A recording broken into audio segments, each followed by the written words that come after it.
There is a place most people live their entire lives. It feels safe, it feels familiar, it feels comfortable, and it is slowly destroying everything you could have become. It is called the comfort zone, and the dangerous thing about it is that it does not feel dangerous at all. Most people think the comfort zone is a safe place, and in one sense they are right.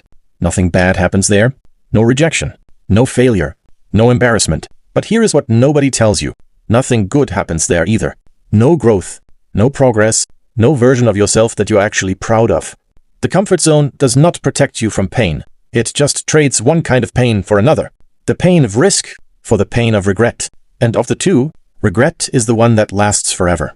Every day you stay inside the comfort zone, something happens that you cannot see. Your tolerance for discomfort shrinks. The things that used to feel manageable start to feel impossible.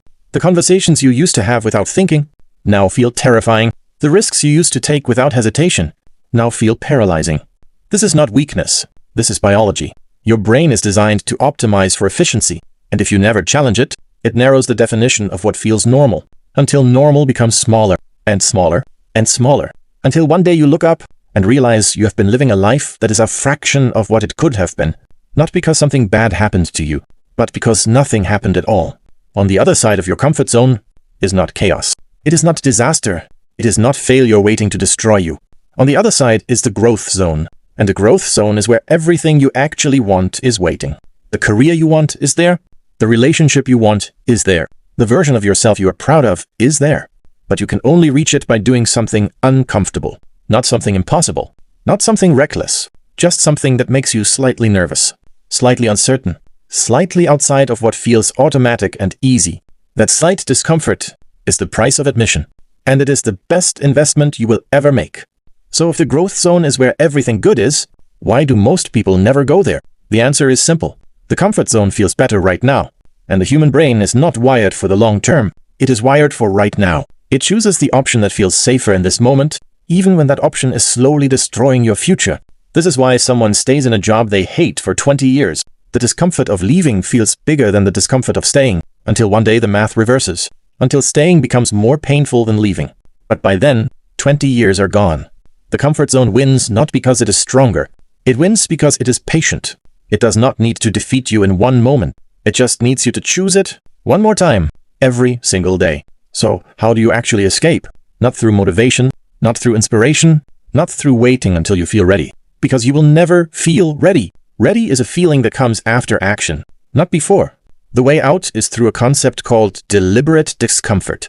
It means choosing one small uncomfortable thing every single day. Not a huge leap, not a dramatic life overhaul, just one thing that makes you slightly nervous. Send the message you have been avoiding.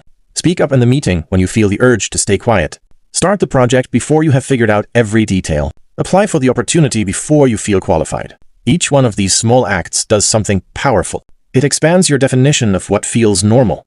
It pushes the boundary of your comfort zone outward. And over time, what used to terrify you becomes just another Tuesday. Here is the thing about deliberate discomfort that most people miss. It compounds. Just like money in an investment account, small amounts of discomfort practiced consistently grow into something extraordinary over time. The person who chooses one uncomfortable thing every day for a year is almost unrecognizable compared to the person they were 12 months ago. Not because they made one giant leap, but because they made 365 small ones.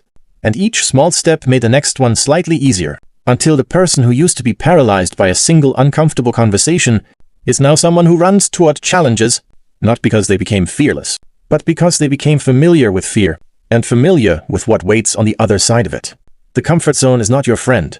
It is a very comfortable prison, and the door has always been unlocked. You just have to be willing to push it open. Not perfectly, not fearlessly, just enough. Just one uncomfortable step today, and then another one tomorrow. That is how the comfort zone gets smaller, and that is how you get bigger. Subscribe to Level 1, because every week we go deep on the ideas that actually move the needle. See you in the next one.